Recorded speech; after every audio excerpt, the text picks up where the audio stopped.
Selamat sahabat dan selamat datang seluruh pemirsa Hope Channel Indonesia di dalam ibadah kebaktian kebangunan rohani dari Jakarta Conference dengan tema Excel in Faith, dan saat ini kita masuk di dalam diskusi sekolah sahabat. Tentunya saya tidak sendirian dan tanpa berlama-lama lagi kita akan menyapa narasumber kita, Pendeta Hudiat Muskita. Shalom, selamat sahabat Pak Pendeta. Selamat sahabat kepada umat Tuhan dimanapun Anda berada dan kepada moderator. Senang sekali bisa bertemu kembali dengan Pendeta dan kita akan membahas satu triwulan yang baru dengan pelajaran yang baru, yaitu Kitab Yosua. Kalau di triwulan sebelumnya kita belajar Kitab Keluaran, ini sepertinya masih sambungan gitu ya Pendeta, karena dari ceritanya ini menyambung dari Musa ke Yosua. Kalau bisa kita bandingkan kedua buku ini, buku Keluaran dan Yosua, apa yang bisa kita dapatkan dan kita pelajari Pendeta? Terima kasih untuk pertanyaan pembuka ini. Apa yang bisa saya lakukan? Mungkin kalau boleh slide ditampilkan. Di dalam buku pelajaran sekolah sahabat kita, seluruh kuartal judulnya adalah pelajaran-pelajaran iman dari buku Yosua. Nah, sebelum pelajaran minggu pertama ada bagian yang dalam bahasa Inggris disebut introduction atau pengantar. Dan judul dari bagian pengantar itu adalah second chances, kesempatan yang kedua. Buku Yosua ditampilkan, diperkenalkan sebagai buku yang menceritakan tentang kesempatan kedua. Mengapa demikian? Seperti pertanyaan tadi, kita akan melihat hubungan antara buku Yosua dengan buku-buku sebelumnya, dan dalam konteks pertanyaan hubungan antara buku Keluaran dengan buku Yosua. Hal yang perlu kita cermati adalah buku Keluaran, Imamat, dan buku Bilangan itu satu lokasi dan jangka waktu yang sama. Jadi di buku Keluaran kita baca cerita bagaimana orang Israel keluar dari Mesir menuju Sinai dan tinggal di Sinai. Dan di Sinai nanti mereka akan membangun kemah suci.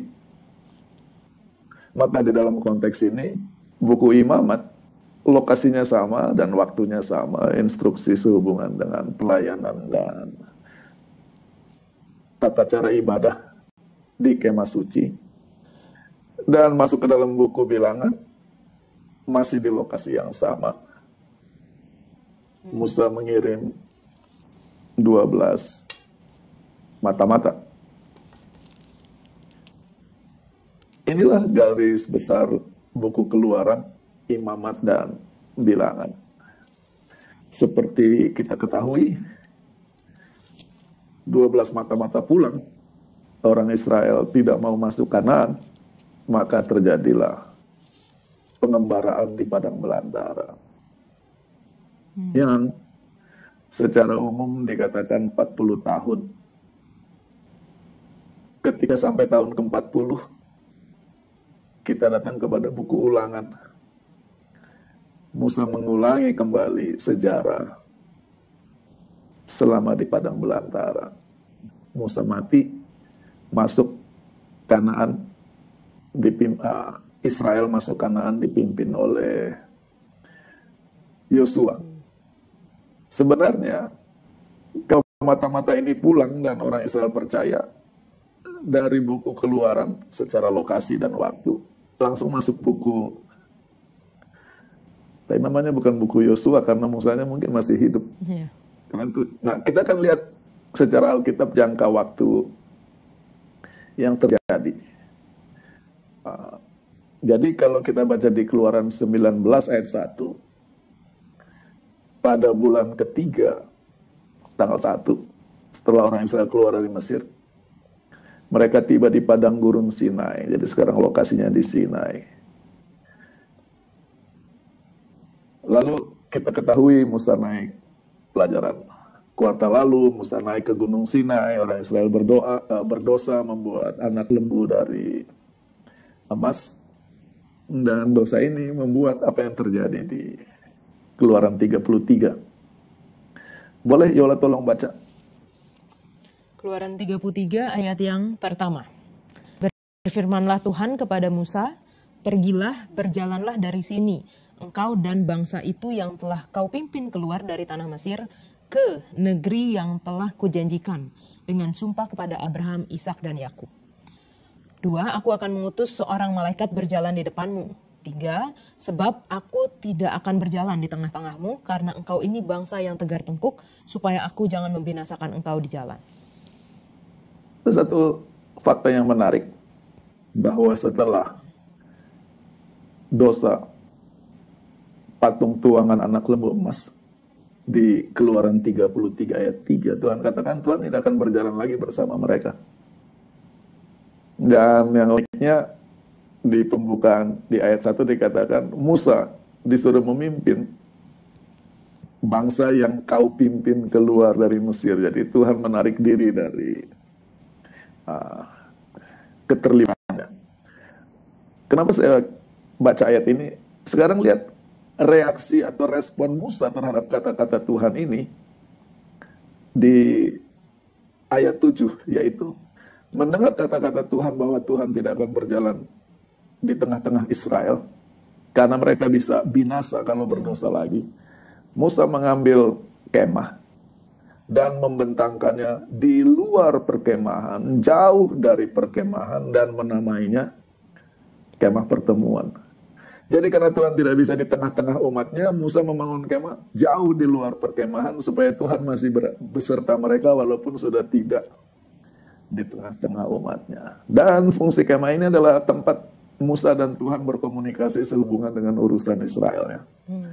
Kenapa ayat ini penting?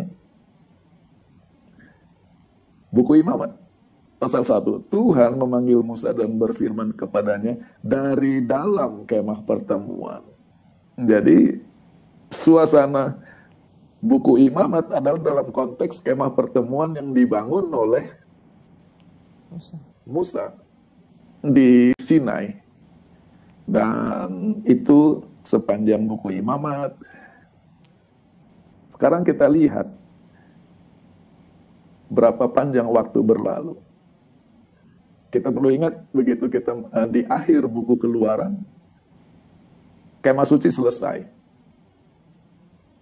Maka sekarang Tuhan berfirman kepada Musa di padang gurun Sinai. Jadi mereka masih di Sinai di buku Bilangan.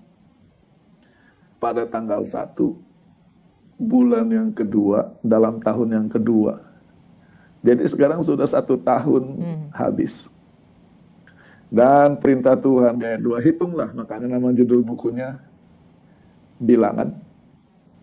Lalu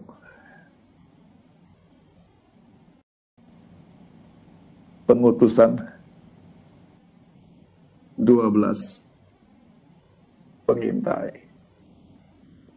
Dan seperti tadi sudah saya sampaikan, bangsa Israel putus asa mendengar laporan dari 10 pengintai, yang mana mereka realistis. Masalahnya mereka tidak punya iman. Dan dalam hal ini, mereka tidak jadi masuk Kanaan. Itulah sebabnya, buku Yosua adalah buku The Second Chances. Kesempatan kedua. Kesempatan yang pertama sudah gagal. Sekarang bagaimana ceritanya? Kesempatan yang kedua. Mungkin itu dulu yang bisa saya sampaikan sehubungan dengan hubungan antara buku Keluaran, Imamat, Bilangan, Ulangan dengan buku Yosua. Terima kasih Pendeta untuk pendahuluannya ya, karena kita jadi bisa melihat timeline secara waktu dan kalau kita belajar buku Yosua ini, kita akan belajar sepanjang 3 bulan ke depan Pendeta mungkin bisa jelaskan apa tema utama dari buku Yosua ini sehingga bisa menjadi pedoman bagi kita untuk pelajaran sepanjang triwulan ini, Pendeta. Baik, boleh tolong slide ditampilkan kembali. Kalau kita lihat di pelajaran hari Senin, Ya. itulah garis besar buku Yosua. Seberangilah sungai Yordan. Taklukkan negeri itu. Bagi berdasarkan suku-suku. Dan jangan lupa untuk menyembah, melayani Tuhan. Kalau kita lihat tema ini, siapa yang aktif? Who's supposed to do the crossing? Who's supposed to do the taking? Who's supposed to do the dividing? Who's supposed to serve? Siapa yang aktif dalam cerita ini? Bangsa Israel. Bangsa Israel di bawah pimpinan Yosua. Yang sibuk mereka. Dan kalau kita baca bukunya memang sangat sibuk. Dari mulai crossing, taking, dan di dalam proses perebutan itu, sampai Yosua dengan gagahnya menyuruh matahari berhenti dulu, bulan berhenti dulu, karena mereka harus menyelesaikan perang hari itu. Sangat sibuk. Nah, di sini kita harus koreksi. Tidak ada yang mengharuskan. Di sini kita perlu lebih cermat membaca teologi buku Yosua. Untuk itu, kita harus mundur, yaitu membaca buku Ulangan. Ini adalah bekal Musa setelah kegagalan di buku Bilangan. Sekarang 38 tahun kemudian, di tepi sungai Yordan, di perbatasan. Inilah kata-kata Musa. Apa Yola bisa baca versi bahasa Indonesianya? Ayat 9. Sekarang kamu belum sampai ke tempat perhentian dan ke milik pusaka yang diberikan kepadamu oleh Tuhan Allahmu. Tetapi apabila nanti sudah kamu seberangi sungai Yordan dan kamu diam di negeri yang diberikan Tuhan Allahmu kepadamu untuk dimiliki, dan apabila ia mengaruniakan kepadamu keamanan dari segala musuhmu di sekelilingmu dan kamu diam dengan tentram. Inilah kata-kata Musa tentang janji pemberian Tuhan. Dia katakan, sekarang belum, tapi kamu akan. Nah, yang unik, di dalam bahasa Inggris, pesan yang disampaikan agak berbeda dari Alkitab bahasa Indonesia. Yaitu, nomor 1, you have not, kamu belum, come, sampai, ke, di dalam Alkitab bahasa Indonesia dikatakan tempat perhentian, seolah-olah lokasi. Tetapi, di dalam bahasa aslinya, menuha, yang diterjemahkan dalam bahasa itu rest, it is not about location. Ini bukan lokasi, tetapi aktivitas, pengalaman, yaitu kamu belum sampai kepada istirahat. Kamu belum sampai kepada perhentian. Dan sekarang diulang-ulangi. Yang pertama kita lihat cara Musa bicara. Kamu belum sampai kepada perhentian. Kamu belum sampai kepada warisan. Nah, inilah yang membuat dengan segala hormat dia melakukan yang terbaik. Timlah penterjemah Alkitab ke dalam bahasa Indonesia menambahkan kata tempat karena kata milik pusaka. Tetapi di dalam bahasa Ibrani tidak ada referensi kepada space atau wilayah atau tempat. Kamu belum sampai kepada perhentian. Kamu belum sampai kepada warisan yang Tuhan berikan kepadamu. Belum bicara tentang tanah, belum bicara tentang negeri, tetapi konsep pemberian Tuhan itu adalah perhentian, istirahat. Nah, sekarang ayat 10-nya. Tetapi jika nanti kamu menyeberang sungai Yordan dan tinggal di negeri yang Tuhan memberi kepada kamu untuk diwarisi, jadi sekarang kembali kepada warisan dalam bentuk negeri. Dan disinilah Tuhan memberi engkau perhentian. He gives you rest. Tetapi Alkitab bahasa Indonesia keamanan, security. Nah, uniknya, kenapa Alkitab bahasa Indonesia menerjemahkannya sebagai keamanan? Karena susulannya, dari segala musuhmu di sekelilingmu dan kamu akan diam dengan tentram. Nah, yang jadi unik di sini, kata keamanan adalah safety. Yang Tuhan janjikan adalah Israel akan selalu dikelilingi bangsa-bangsa. Dunia ini tidak pernah kosong, vacuum, hanya Israel dan kosong. Akan terjadi interaksi. Dan di antara bangsa-bangsa itu yang akan ada yang berikhtiar jahat. Mereka akan menjadi musuh. Tetapi mau ada musuh, mau ada orang berikhtiar jahat, Tuhan akan memberi istirahat di negeri yang diberikan Tuhan. Yang mau saya tekankan, kata-kata Musa di Ulangan 12 ayat 9 dan 10 dimulai dengan tema istirahat perhentian, ditutup dengan janji istirahat dan perhentian di tengah-tengah ancaman hidup. Dari sini janji Musa ini kita masuk ke dalam buku Yosua. Tapi sekarang kita perlu ingat, ada dua pemberian Tuhan. Satu, tanah. Kita tahu itu negeri. Tetapi yang diulangi adalah janji istirahat, perhentian. Demikianlah buku Yosua dimulai sebelum mereka menyeberang. Kan tadi cross, take. Kemudian Yosua memberi komando kepada para perwira dari rakyat, katanya. Ingat kata-kata yang diucapkan Musa hamba Tuhan, yaitu sekarang disimpulkan oleh Yosua. Ulangan 12.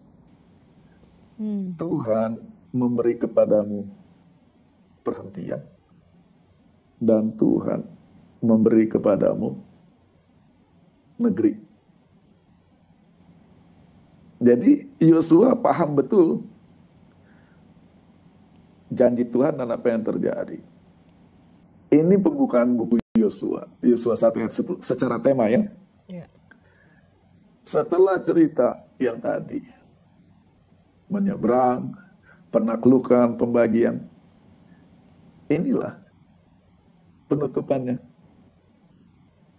Maka Tuhan memberi kepada Israel seluruh negeri atau seluruh bagian dari negeri yang sudah dia sumpahkan kepada leluhur mereka.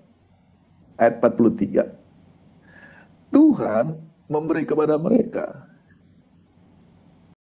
istirahat all around. Bisa dibaca dari sekeliling mereka atau istirahat dalam segala bidang. God gave them rest all around. Dari segi pikiran, fisik, emosi, jiwa, semua. Sesuai dengan apa yang Tuhan janjikan kepada leluhur mereka. Tidak satu kata pun dari hal-hal yang baik yang Tuhan telah ucapkan yang gagal untuk dipenuhi. Semuanya dipenuhi.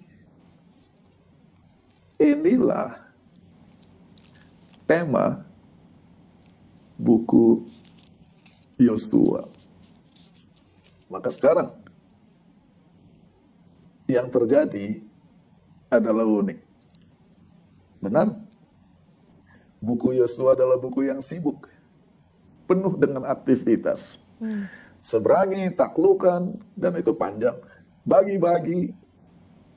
Tetapi di dalam segala kesibukan ini, kita harus membaca dalam tema Salvation is a gift, the land is a gift, the gift of rest. Bahwa negeri itu adalah pemberian Tuhan, walaupun mereka yang sibuk. Bahwa tidak cukup mereka masuk dan diam di negeri. Tuhan punya pemberian yang lebih bermakna dari tanah, yaitu ketentraman, ketenangan, istirahat. Dan itu merupakan pelajaran atau pesan bagi gereja sepanjang zaman ya. Kan gereja harus aktif, kita harus begini. Tapi jangan sampai lupa bahwa Tuhan adalah yang memberi. Dan pemberian Tuhan yang terpenting adalah the gift of rest. Kemampuan untuk berhenti di dalam Tuhan. Seringkali kita kira keselamatan adalah ketika kita sibuk bagi Tuhan. Jangan salah, buku Yosua justru menceritakan paradigma yang unik ini. Sementara kita menantikan pemberian Tuhan, nanti kita akan lihat pembahasan lebih jauh. Kita harus berbuat sesuatu. Tuhan yang suruh. Tetapi sementara kita berbuat bagi Tuhan, kita harus ingat ini adalah gift. Bagaimana dinamika antara kedua hal ini yang seimbang, itulah buku Yosua. Sekarang kita dorong lebih jauh lagi. Judul bukunya Yosua. Karena yang memimpin orang Israel masuk ke negeri Kanaan adalah Yosua. Tetapi menurut Alkitab di buku Bilangan, Yosua itu namanya bukan Yosua sebenarnya. Jadi di Bilangan 13, ketika Musa memilih 12 pengintai, satu dari tiap-tiap suku. Dari suku Efraim, yang terpilih adalah Hosea namanya. Ayat 8. Dan di ayat 16 diterangkan, Hosea namanya diganti oleh Musa menjadi Yosua. Apa hebatnya? Yosua itu nama Ibrani.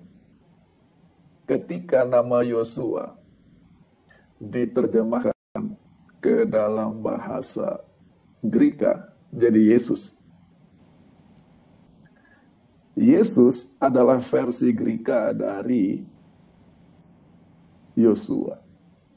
Itulah sebabnya salah seorang profesor saya adalah seorang Ibrani secara kebangsaan, secara etnis. Di dalam khotbahnya dia tidak pernah menyebut Yesus, dia selalu Yosua.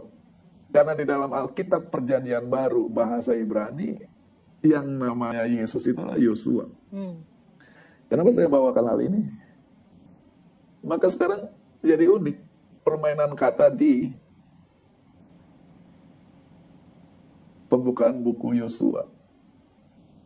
Dan bahwa Hosea menjadi Yosua oleh Musa menekankan bahwa Tuhan yang memimpin umatnya keluar dari Mesir, menjalani padang belantara, bersiap masuk Kanaan. Maka sekarang Yosua yang artinya Yehova menyelamatkan, Yehosawak, memberi perintah, ingat bahwa Yehova Allahmu memberi kepadamu istirahat dan memberi kepadamu negeri ini.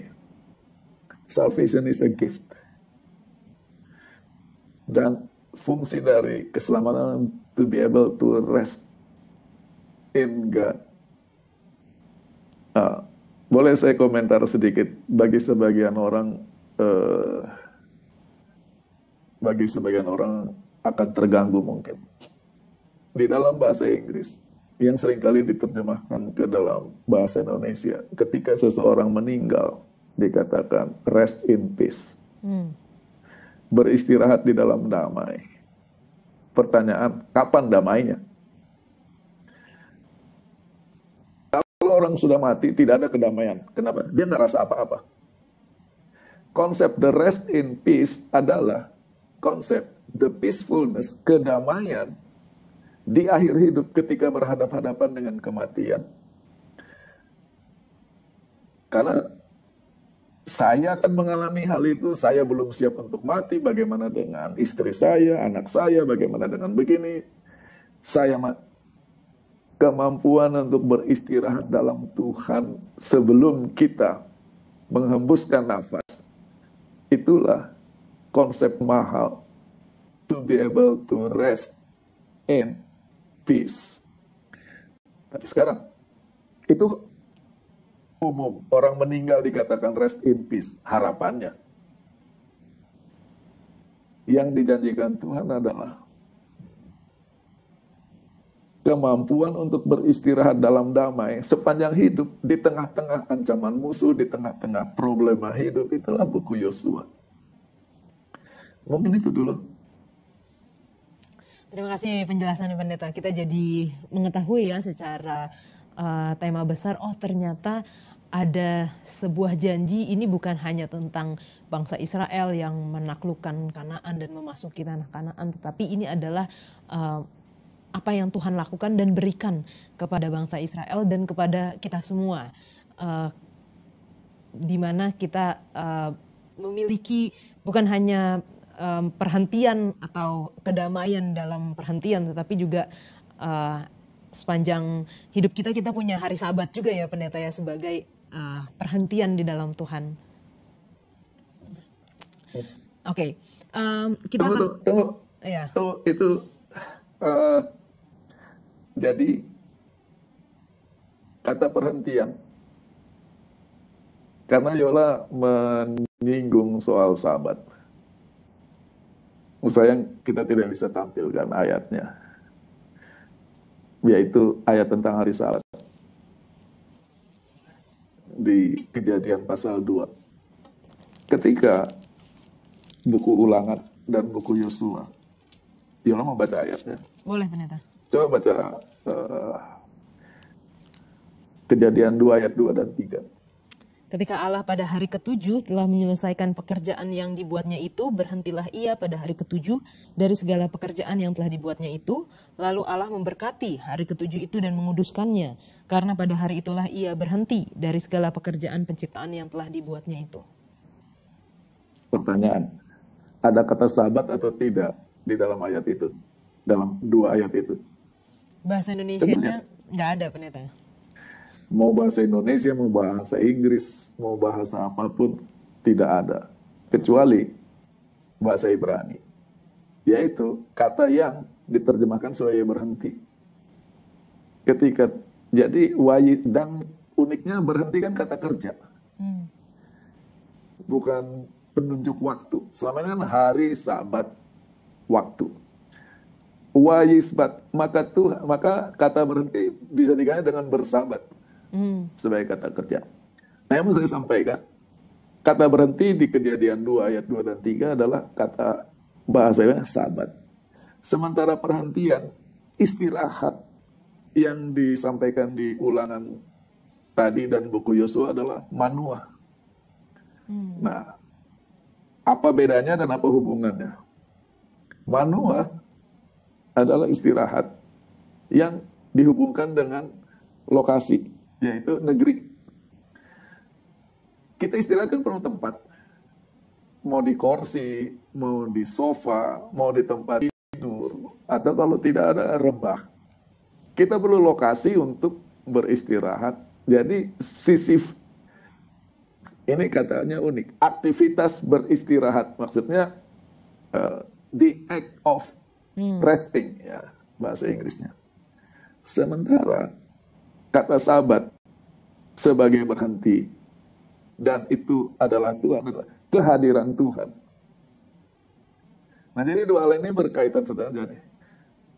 tempat istirahat dan tindakan beristirahat adalah pemberian Tuhan, Manoah. Dari situ orang tua bapaknya Simpson namanya Manoah itu dari situ kata istirahat. Kehadiran Tuhan adalah sahabat yang membuat istirahat itu lebih bermakna, bukan hanya istirahat fisik tetapi disegarkan oleh kehadiran Tuhan. Ya, itu komentar terhadap komentar Yola dari menghubungkan antara istirahat. Dan itu janji Tuhan kepada kita dalam hidup kita. Dan sedih kalau kita orang Advent tidak mengalami perhentian dan kehadiran Tuhan dalam hidup kita 24 jam per hari. Baik, Ya, terima mungkin kasih. kita teruskan. Terima kasih Pendeta. Lanjutkan lagi, kita masuk di pelajaran yang pertama. Judulnya adalah resep untuk sukses. Kalau misalnya hanya baca sebatas judul, ini sepertinya bisa sangat luas sekali ya, karena semua orang pengen sukses. Tapi sebenarnya apa sih sukses, dan apa yang kita bisa temukan dari pelajaran kita pekan ini, Pendeta?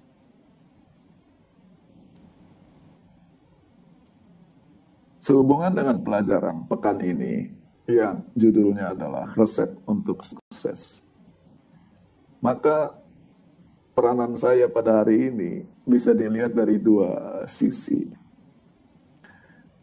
Ada istilah dalam bahasa Inggris adalah party crasher, jadi orang yang merusak pesta gitu. Maksudnya orang sedang senang-senang, orang ini datang dari tingkah lakunya, kata-katanya, dan segala merusak mood semua orang.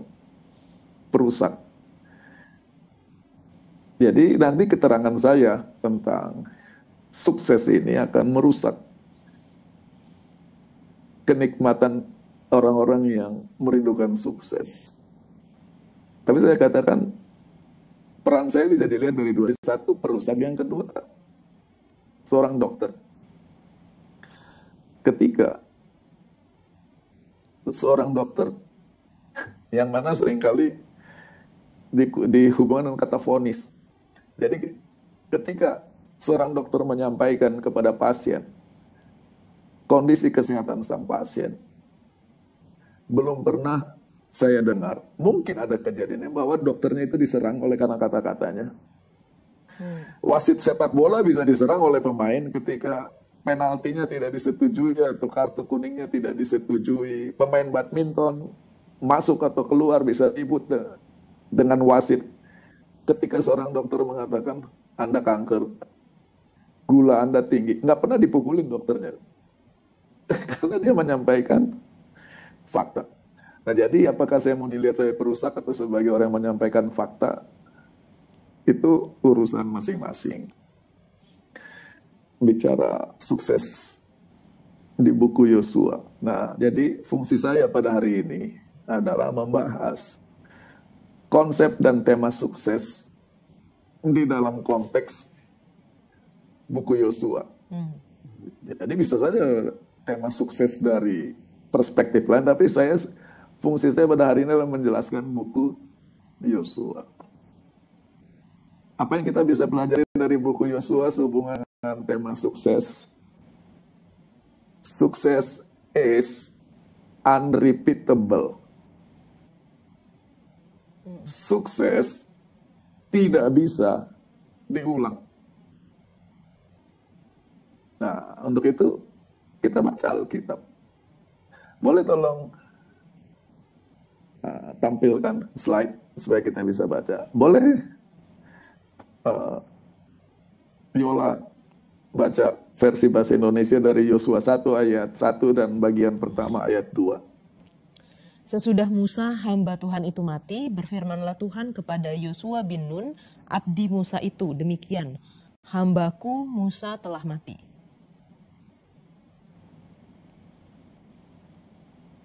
Inilah resep sukses yang nomor 1 di Yosua 1 ayat 1. Kenapa saya katakan bahwa sukses is unrepeatable? Saya tanya kepada Yola, Yosua sukses atau tidak? Kalau kita lihat cerita, Sukses. apa ciri-ciri apa ciri-ciri kesuksesan dia? Dia melaksanakan tugasnya dengan baik kan? Iya. Tugasnya apa?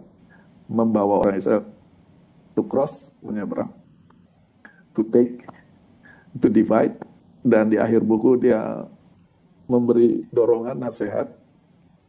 Pilihlah pada hari ini kepada siapa kamu akan beribadah, tetapi aku dan seisi rumahku akan beribadah to serve. Sukses. Nah, sekarang pertanyaannya, bagaimana kita membandingkan suksesnya Musa dengan suksesnya Yosua?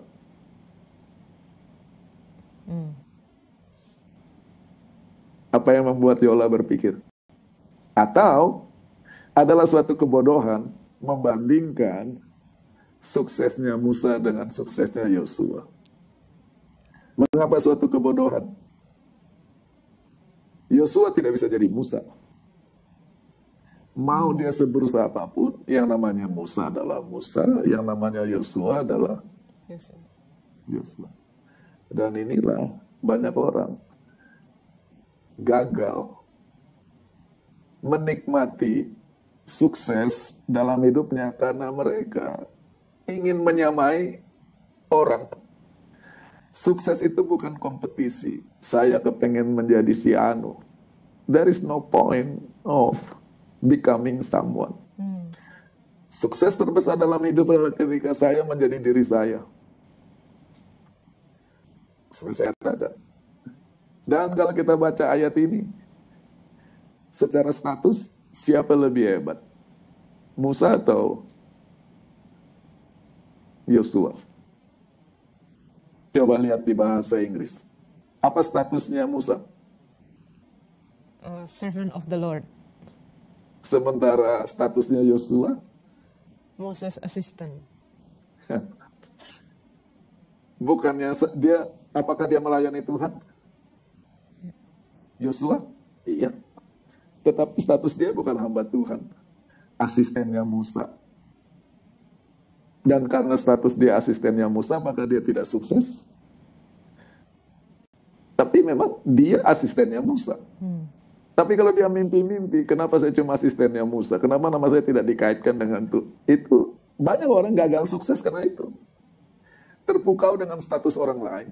Sampai tidak bisa menerima status dia. Dan ini ada landasan teologinya.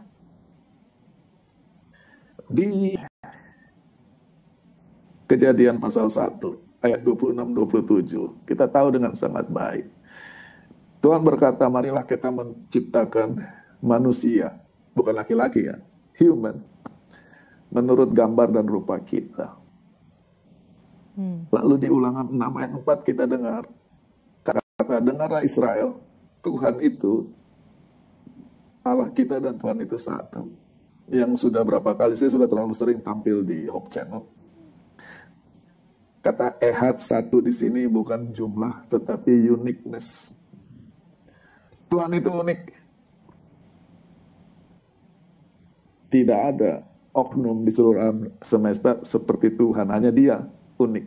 Nah, karena kita sebagai manusia diciptakan menurut gambar dan rupa Allah, maka masing-masing kita unik. Mau orang kembar, beda, unik. Dan yang membuat unik lagi, di masa kekekalan sebelum saya lahir, dan di masa depan, tidak akan pernah lagi muncul pribadi seperti saya. Saya satu-satunya yang eksis seperti, that is uniqueness. Nah, karena kita unik, maka kita harus menerima dan menikmati, mensyukuri, mengembangkan diri kita sesuai dengan keunikan. Dan itu banyak faktor. Negara di mana kita dilahirkan, status sosial dan ekonomi orang tua dari mana kita datang. Ada orang untuk bisa sukses yang harus melakukan lompatan yang sangat jauh. Ada orang yang lahirnya di negara makmur dari orang tua yang sangat well off, untuk sukses melangkah saja sudah. Orang lain mau lompat. Tetapi masing-masing kita harus menerima dan menikmati sukses itu. Nah, sekarang kalau Yosua mengukur suksesnya harus mau jadi Musa, maka inilah problemnya.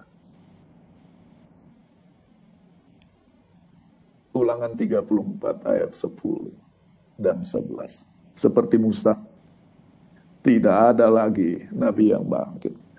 Jadi adalah mubasir, buang waktu dan kebodohan. Mengukur sukses kepengen menjadi seperti Bapak Anu, pendeta Anu, si Anu. Semua orang unik. Itu yang pertama. Sukses yang pertama. So you cannot repeat. Nobody can repeat anybody's life. You have your own life. Ya, jauh lebih nikmat saya mengucapkannya dalam bahasa Inggris. Yang kedua, ayatnya mengatakan apa? Sesudah, ini pembukaan buku Yosua ya. Sesudah Musa, hamba Tuhan itu mati. Ini prinsip sukses kedua. Sangat mudah bagi orang untuk melihat matinya Musa, matinya seluruh program. Karena orang yang memulai, membangun, memimpin selama ini mati, ya udah selesai. Dan di sini yang kedua, karena Yosua ditunjuk atau kita baca dia menggantikan Musa, dia bisa mempersalahkan Musa. Karena Musa tidak menyelesaikan tugas, maka saya harus menyelesaikan yang dia tidak selesaikan. Blaming on others. Banyak orang tidak sukses dalam hidup karena hanya mempersalahkan apa yang dia warisi. Pertanyaannya, challenge and opportunity goes hand in hand. Tantangan dan kesempatan berjalan bersama. Benar, mungkin bagi sebagian orang kurang enak nih. Musa meninggalkan problem, yaitu proyek yang tidak selesai. Mau habiskan umur hidup mempersalahkan Musa? Bisa. Atau it is an opportunity. Resep sukses yang kedua, kita mau mengeluh dengan apa? Kenapa saya di sini? Kenapa saya begini? Coba kalau presiden-presiden masa lalu, coba kalau ini. Semua orang salah kecuali saya. Makanya orang tidak sukses. Itu yang kedua. Sekarang, kunci sukses yang ketiga. Ini banyak sabar-sabar Yola ya. Yaitu dorongan di Yosua 1 ayat 6. Di dalam, inilah kata Ibraninya, hazak ematz, ada di pelajaran sekolah sahabat. Yang dalam Alkitab The New King James Version ditulis, be strong and of good courage. Tetapi semua bahasa Inggris standar yang lain, be strong and courageous. Alkitab bahasa Indonesia, kuatkanlah dan teguhkanlah hatimu. Kata hatimu tidak ada dalam bahasa aslinya. Maka saudara, Tuhan suruh berkuat dan berteguh.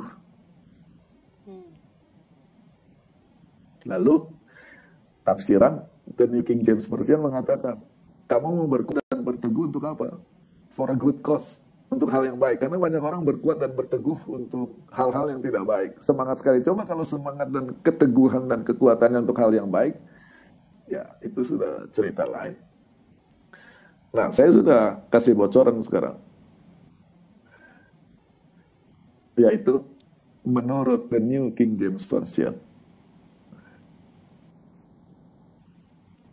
berkuat dan berteguh. Dan itu diulang-ulangi di Yosua 1 ayat 6, ayat 9, ayat 18. Maka pertanyaannya sekarang, lupakan kata good, berkuat dan berteguh untuk apa? Ini kita bicara kunci sukses. Menurut ayat-ayat di buku Yosua. Kita dipanggil, Yosua dipanggil, dari mana kita bisa belajar resep suksesnya. Diulang-ulangi. Berkuat dan berteguh. Coba baca. Yosua 1 ayat 1. Ada 3 partisipan di ayat itu. Yang pertama Musa. Yang ketiga Yosua. Yang kedua siapa? Tuhan. Kalau kita ada di atas dunia ini dan hidup di zaman itu, beberapa minggu sebelumnya, siapa yang kelihatan? Musa dan Yosua. Ada Musa kelihatan, ada Yosua kelihatan. Tokoh kedua dalam cerita Tuhan tidak pernah kelihatan. Oke? Nah, sekarang membaca ayat ini. Musa mati. Hilang. Masa lalu. Dengan kematian Musa, bagaimana masa depan? Gelap, tidak tahu. Dan secara fisik, tinggal siapa di situ? Yosua sendirian. Benar nggak? Karena Tuhan kan tidak kelihatan. Dan inilah indahnya dan kuasa Alkitab. Apa yang disebut sebagai the God factor. Secara kasat mata, Yosua sendirian. Tetapi secara realita yang lebih dalam, ada faktor Tuhan. Dan faktor Tuhan inilah yang membedakan masa depan. Kalau tidak pakai Tuhan, kematian Musa habis semua. Satu. Yang kedua, di dalam Yosua 1 ayat 1, aneh ya kita baca Yosua 1 ayat 1. Siapa yang aktif dan siapa yang pasif? Oke, ada tiga tokoh. Musa aktif atau tidak? Di cerita ini. Enggak. Dari mana Yola tahu dia tidak aktif? Mati. Ya. Yosua aktif atau tidak? Tidak. Siapa yang aktif? Tuhan. God do the speaking. Tuhan berbicara. Baik yang sudah mati mau hidup tidak, kamu bikin apa? Sisi manusia.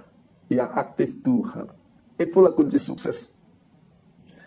Dan disinilah tadi berkuat dan berteguh untuk melihat Tuhan dalam setiap kenyataan hidup. Seringkali kita, ayo kita, no. Kita panggil untuk berkuat, berteguh, konsentrasi, kerahkan segala sesuatu. Untuk melihat Tuhan di balik kenyataan tiap-tiap hari. Betapa mudah, betapa sering keadaan tidak seperti yang kita harapkan. Proyek belum selesai, Musanya sudah mati. Mau kemana ini? Setelah kematian Musa, hamba Tuhan, dan kata hamba Tuhan, soalnya matinya Musa ikut, udah Tuhan juga udah selesai. Tetapi kematian hamba Tuhan tidak berbuat Tuhan berhenti bekerja. Maka terjadilah bahwa Tuhan berbicara kepada Yosua.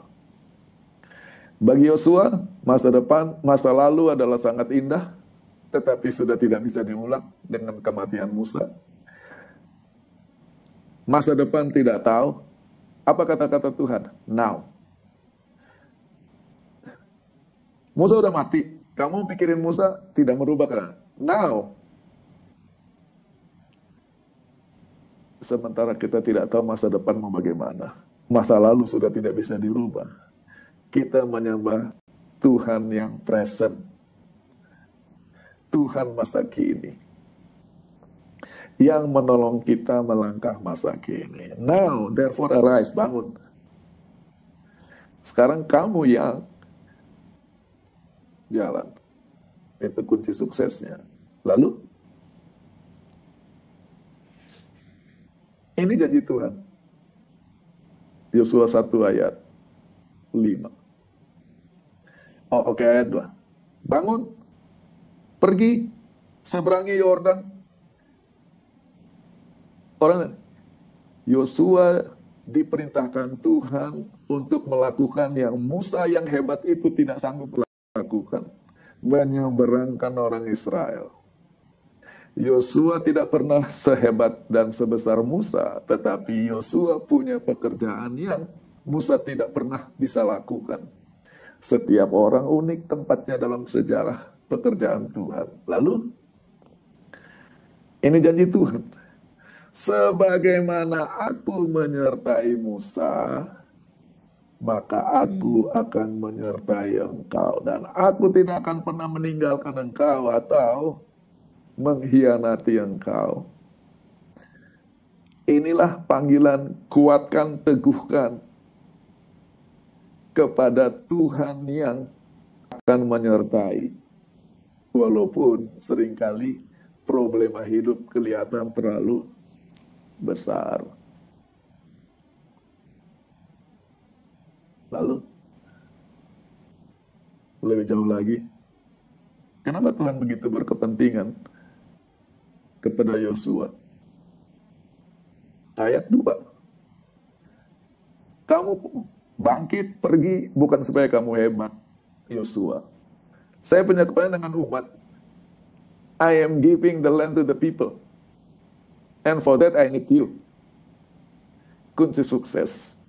Bahwa sukses bukan untuk kebesaran, ketenaran, popularitas, dan kehebatan diri sendiri. Tetapi menjadi alat di tangan Tuhan untuk memberkati orang lain yang Tuhan rencana untuk berkati. Jadi, sukses sejati adalah melihat diri adalah bagian dari pekerjaan Tuhan yang jauh lebih luas dan lebih besar dari diri saya sendiri. Dan dengan itu Yosua sukses hidupnya. Sekali lagi. Sekarang, di ayat 3, tiba-tiba masa depan seluruh rencana keselamatan diletakkan di bahu Yosua. Kenapa? Setiap tempat kemana kakimu berjejak, tempat itu akan kuberikan. Ini selama ini orang baca ayat ini sebagai Yosua dikasih tanah sama Tuhan. Karena mereka nggak ngerti baca Alkitab. Ini dalam konteks ayat 2. I am giving the people, these people, the land. Dan sekarang tanggung jawab Yosua untuk menjamin bahwa umat ini menerima negeri seluas yang Tuhan sumpahkan, bergantung seberapa jauh, seberapa besar stamina iman Yosua. Maka Yosua harus memimpin seluruh bangsa, seluruh perbatasan negeri perjanjian. Itulah yang dimaksud berteguh dan berkuat. Kalau saya jadi Yosua, kok enak, saya yang jalan nanti orang lain mewarisi. Makanya orang banyak tidak sukses dalam hidupnya, terlalu banyak hitung-hitungan dengan Tuhan. Dan apa yang terjadi kepada Yosua di Yosua 1 ayat 3? Dia dipanggil, dia diundang. Kita sebagai pembaca ya, menjadi pewaris dan penerus iman Abraham. Mengapa? Di Kejadian 12, ketika Tuhan memanggil Abraham, pergilah ke negeri yang akan kutunjukkan padamu. Lalu dikatakan di ayat 6, Abraham menjalani negeri itu. Jadi dia bukan sampai di perbatasan di ujung udah berhenti. Dia jalani negeri itu. Sampai ke as far as, sejauh-jauhnya ke Sikem. Sudah sampai bawah, dia pindah lagi. And he moved ke timur. Habis itu Abraham journey, going on still the south. Dan kalau orang lihat lokasi yang dijalani Abraham di Kejadian 12 ini, itulah nanti batas-batas negeri perjanjian. Kalau Abrahamnya cuma duduk di bawah pohon dan tidur, tunggu-tunggu masuk sorga, negeri perjanjian akan sangat sempit. Dan sekarang Yosua dipanggil untuk menjalani perjalanan yang sama. Setiap tempat kemana kakimu berjejak,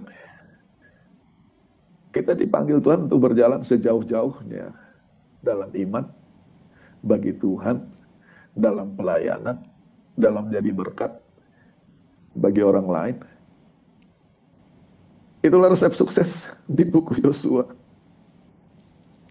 Terima kasih Pendeta sudah uraikan ya apa yang kita bisa dapatkan resep sukses dari buku Yosua yang kita lihat, bahkan mungkin itu masih di awal-awal dari pembukaan buku Yosua, di awal kitab Yosua, tapi kita bisa dapatkan banyak pelajaran dari situ. Pendeta, sebelum Yola, kenapa uraiannya begitu menginspirasi? Karena itu kata-kata Tuhan. Itu semua yang bicara Tuhan kepada Yola. Mau kamu jadi berkuat, berteguh, jejakan kaki. Ketika satu Tuhan datang kepada kita dan kita merespon kepada Tuhan, itulah awal sukses. Kita tidak akan pernah menjadi Musa, kita tidak pernah akan menjadi Yosua, tapi kita akan menikmati sukses yang lain. Sukses di dalam Tuhan, bersama Tuhan. Sorry, terpotong. Thank you Pendeta. Luar biasa.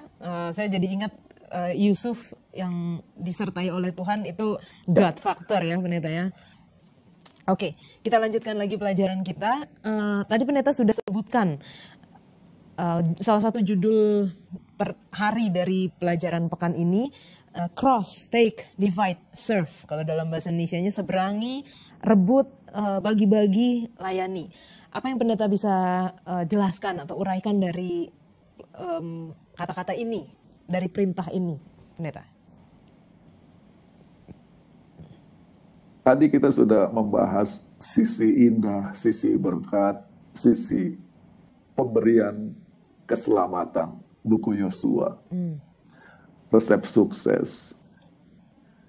Supaya seimbang, kita harus melihat sisi lain dari buku Yosua, yaitu sisi gelapnya.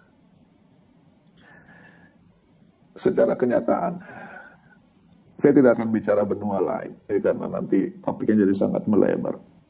Di Asia, benua Asia, dan benua Asia itu sangat luas, mencakup dari mulai Jepang di timur sampai Israel di perbatasan Laut Tengah sana, Lebanon, Turki ke atas. Yang namanya negara Kristen hanya dua, yaitu Filipina dan Korea Selatan, yang secara resmi di dalam statistik negara-negara dunia adalah negara Kristen. Yang lainnya non-Kristen. Tentu saja ada banyak faktor, tetapi salah satu faktor utama adalah kepahitan kolonialisme atau penjajahan, yaitu penjajahan bangsa-bangsa Eropa yang datang ke Asia dan Afrika. Saya tidak akan membahas Afrika karena bukan benua kita.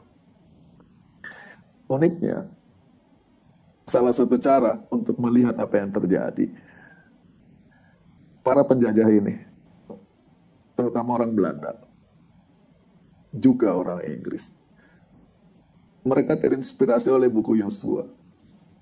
Cross, take, maka mereka menyeberangi lautan dan menaklukkan wilayah-wilayah orang.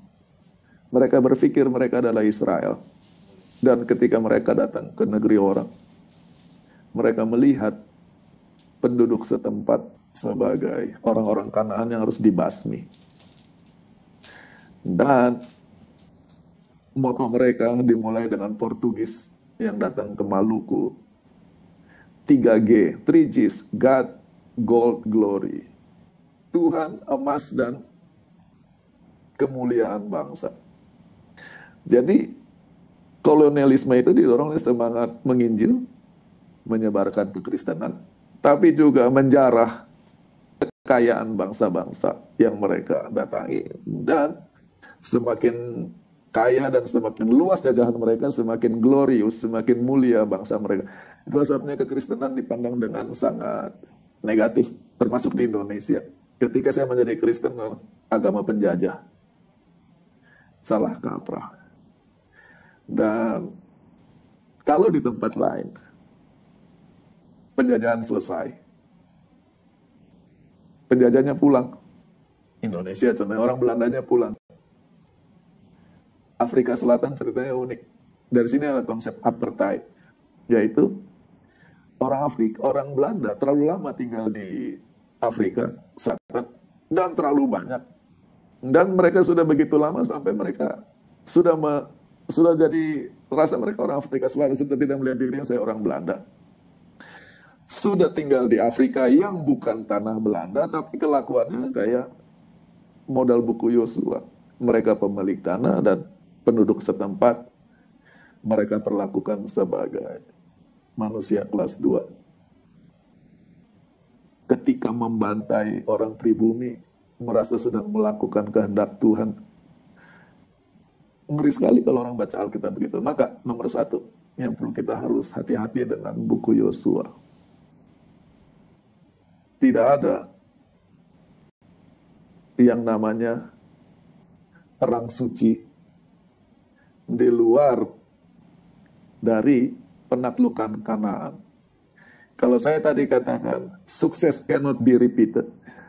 Bahwa sukses seseorang tidak bisa diulangi oleh orang lain. Masing-masing punya sukses.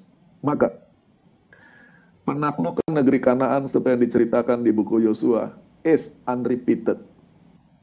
Itu prinsipnya. Mengapa unrepeated? Kenapa tidak bisa diulangi? Di buku Ulangan dikatakan, dan ini syarat Holy War, perang suci, atau nanti pelajaran nomor 5 mungkin, Divine War, perang Tuhan. Inisiatifnya Tuhan. 1. Sementara kalau yang selama ini kita lihat, inisiatifnya pemuka agama, pemimpin negara, atas nama Tuhan, bukan Tuhan. Jadi itu saja sudah cacat. Pemuka agama tidak bisa memulai perang suci karena dia bukan Tuhan. Prinsip yang pertama. Prinsip yang kedua, Tuhan yang berperang. Prinsipnya, perang ini bukan untuk membasmi orang yang beda agama dari mereka. Yang seringkali sekarang perang suci itu adalah perang agama karena agamanya beda. Jadi ini. Itulah teorinya. Sekarang, bagaimana kita memahami buku Yosua yang ceritanya penuh dengan kekerasan, pembunuhan, penaklukan? Yaitu dengan membaca Alkitab. Boleh tolong slide ditampilkan?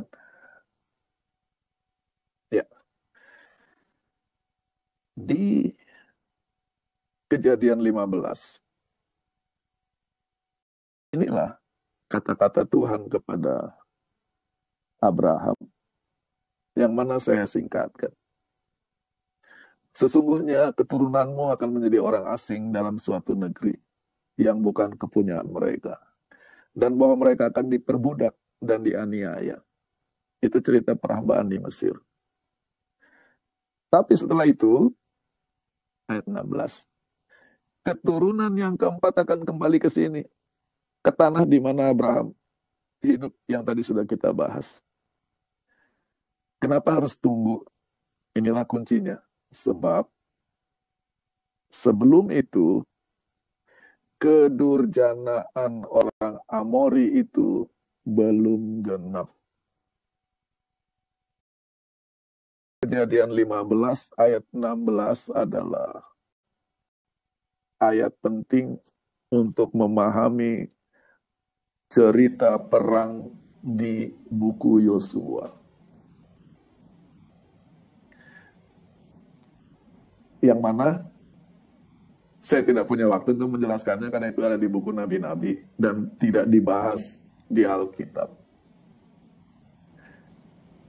Seperti kita ketahui, orang Israel masuk ke Kanaan dari timur, dari padang belantara, dari seberang Yordan. Jadi negeri Kanaan itu di timur ada sungai Yordan, di barat ada Laut Tengah, Mediterranean Sea. Ketika orang Israel dari timur masuk Kanaan, orang Filistin datang ke Kanaan dari barat, dari pulau Kreta. Orang Filistin. Jadi dua bangsa. Nanti setelah itu mereka ribut. Itu cerita di buku Samuel. Tapi konteks yang diberikan adalah masuknya orang Israel ke negeri Kanaan adalah penghukuman atas kedurjanaan orang Amori, penduduk Kanaan sebelum Israel. Ya, saya mau cerita sedikit. Yola akan tersenyum dengannya karena nggak nyambung. Waktu saya sekolah di Filipina, bertahun-tahun yang lampau, ada seorang guru namanya Yoshitaka Kobayashi, orang Jepang. Karena saya jurusannya Perjanjian Lama, beliau adalah dosen Perjanjian Lama. Dan beliau orangnya unik. Dia punya gelar doktor, dapatnya dari University of California, Los Angeles, UCLA. Dan bidangnya bukan teologi, tapi linguistik. Maka cara dia baca Alkitab unik, yaitu pendekatannya adalah linguistik. Sangat sukar belajar sama dia, sampai tidak ada yang mau kecuali saya, sampai saya diganggu orang muridnya Kobayashi. Bisa cek sama Pendeta Palar. Salah satu teori dia, Kejadian 15 ayat 16 menunjukkan bahwa sebelum Israel, orang Amori adalah umat pilihan Tuhan. Karena kepada bangsa lain Tuhan tidak punya urusan tentang kedurjanaan mereka. Tetapi kenapa kepada bangsa ini? Ya, itu satu. Maka untuk membuktikan dia baca nama-nama orang yang di buku Kejadian kepada siapa Abraham berinteraksi dan menggunakan bahasa Akadian, bahasa Ugarit, bahasa-bahasa kuno yang sudah tidak eksis lagi. Dia menunjukkan bahwa nama-nama itu theophoric personal names, yaitu nama-nama yang ada unsur Tuhannya.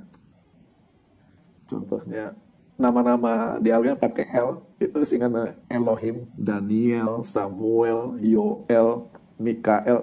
Itu namanya theophoric personal name, nama-nama yang ada unsurnya. Dan dia kasih tunjuk kepada saya, nama-nama orang Amori di buku Kejadian itu adalah theophoric personal, dan dia katakan inilah mereka umat pilihan Tuhan.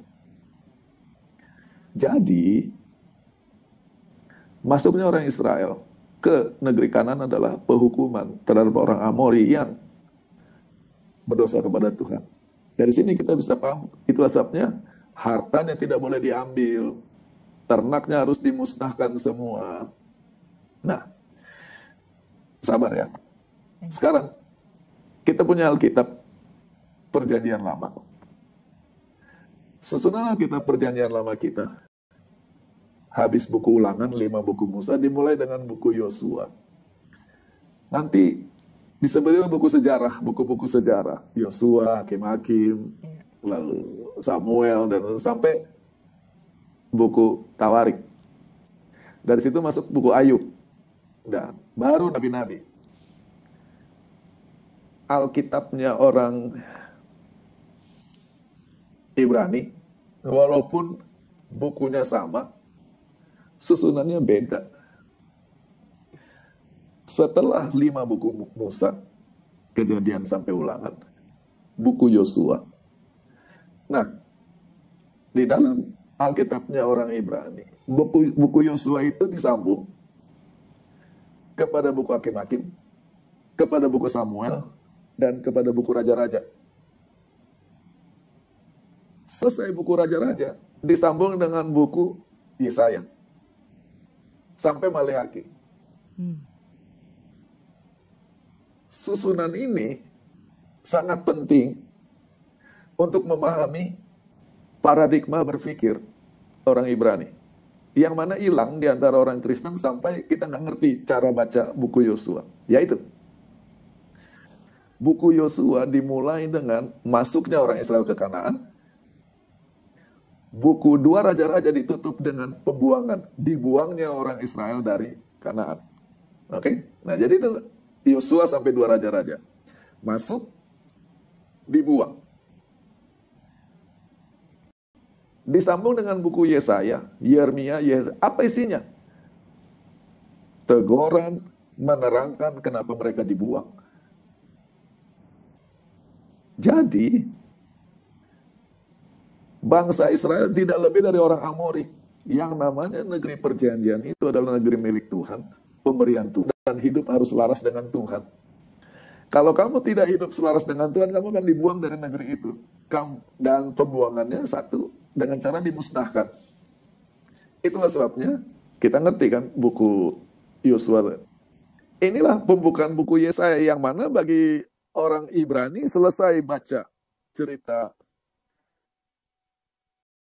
dikeluarkannya orang Israel dari negeri perjanjian oleh karena dosanya. Celakalah bangsa yang berdosa, kaum yang syarat dengan kesalahan, keturunan yang jahat, anak-anak berlaku buruk, mereka meninggalkan Tuhan, menista yang Maha Kudus Allah Israel, berpaling membelakangi Dia. Yang mana sama seperti tadi kata-kata Tuhan kepada Abraham, kedurjanaan orang Amori. Sekarang kedurjanaan Israel. Dan salah satu bentuk akibatnya adalah ketika Babylon datang, mereka akan rebah mati oleh pedang musuhnya di mata musuhnya. Ini kata-kata Yeremia kepada Raja Yehuda. Seluruh Yehuda kuserahkan ke dalam tangan Raja Babel yang akan memukul mati mereka dengan pedang. Harta benda kota ini akan dijarah. Inilah pengulangan pengalaman buku Yosua, tetapi sekarang dialami oleh Israel. Jadi kalau orang bilang, kok kejam sekali buku Yosua, semua dibunuh sama dia. Israel mengalami hal yang sama di kemudian hari. Konteksnya adalah sebagaimana dulu Israel adalah alat Tuhan untuk menghukum Amori yang durjana, sekarang Babylon adalah alat di tangan Tuhan untuk menghukum Israel yang kunyinya sama. Hidup di negeri perjanjian harus hidup sesuai dengan perjanjian dengan Tuhan. Maka dibaca dengan konteks seperti ini, buku Yosua tidak bisa diulangi, seperti saya katakan. Buku Yosua bukan handbook pedoman untuk perang suci. Buku Yosua adalah cerita hubungan Tuhan dengan umatnya dan akibat dosa. Itu yang bisa saya jelaskan tentang hati-hati membaca buku Yosua. Dari satu sisi bisa salah baca dan akibatnya bisa fatal. Mungkin tadi bisa saya sampaikan sebuah pertanyaan bagaimana kita membaca cross take, terutama dua hal itu. Terima kasih Pendeta untuk penjelasannya. Memang itu akan menimbulkan banyak sekali pertanyaan dan kita akan pelajari juga di pelajaran-pelajaran selanjutnya. Tadi seperti yang Pendeta katakan bahwa karakter Tuhan itu konsisten, karakter Tuhan itu terlihat kasih, dan apa yang terjadi kepada bangsa Kanaan seperti yang tadi Pendeta telah jelaskan adalah konsekuensi atas dosa yang telah dilakukan oleh orang Kanaan. Ini soal orang Amori ini tadi saya juga baru tahu teori itu dari Pendeta, dan ini membuka mata kita juga ya. Bagaimana kita harus bertanggung jawab atas apa yang Tuhan telah percayakan kepada kita. Apalagi sekarang orang Kristen dikatakan atau kita menyatakan diri kita sebagai Israel rohani. Artinya kita punya tanggung jawab yang sama untuk menjadi umat Tuhan. Pendeta, karena waktunya sudah tidak banyak lagi, Pendeta boleh berikan kesimpulan pelajaran mungkin pekan ini, tapi juga boleh secara garis besar kitab Yosua dan juga aplikasinya dalam kehidupan kerohanian kita, Pendeta. Saya akan ulangi, eh, di dalam telinga orang Ibrani mendengar nama Yosua, itu artinya Tuhan menyelamatkan. Tuhan menyelamatkan. Dan jadi walaupun buku Yosua adalah Yosua yang aktif, itu akan dibahas di pelajaran sekolah sahabat uh, there is someone greater than Joshua is at work. Jadi ada yang lebih besar, jadi itu nanti apa?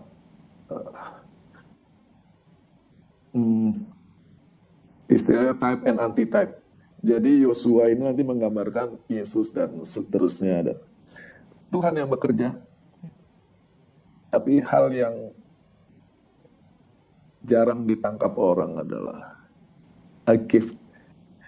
Kata gift bisa kata memberi, bisa pemberian, bisa hadiah. Dan di dalam buku Yosua, kembar itu, hadiah negeri adalah introduction untuk hadiah istirahat, perhentian di dalam Tuhan. Kalau Tuhan yang memberkati kita, tujuannya supaya kita berhenti di dalam Tuhan, beristirahat. Gantinya terlalu sibuk menikmati berkat sampai lupa Tuhan. Yang berikut adalah tadi, sebagaimana judul pekan ini, resep sukses. What is sukses?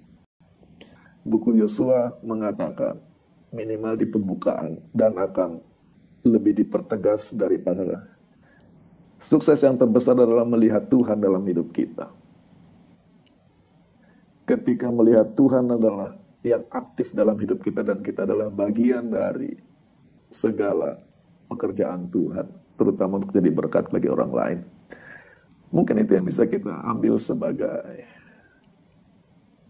kesimpulan, bekal yang bisa kita petik dari pelajaran pekan ini. Terima kasih pendeta. Pendeta boleh tutup dengan doa. Tuhan Bapa di sorga, terima kasih untuk kesempatan kami bisa melakukan diskusi, pembacaan, pendalaman buku Yosua. Dan kiranya apa yang kami nikmati sabat ini hanya merupakan cicipan untuk hal yang lebih indah, lebih dalam, lebih mulia di sabat-sabat ke depan yang bisa kami petik, kami gali dari buku Yosua untuk jadi berkat rohani bagi kami, melihat Tuhan dalam hidup kami. Kiranya ini menjadi berkat terbesar dalam hidup kami, yang mana dalam judul pelajaran minggu ini menjadi sukses terbesar dalam hidup kami. Kami serahkan rangkaian ibadah selanjutnya ke dalam tangan Tuhan. Di dalam nama Tuhan Yesus kami berdoa.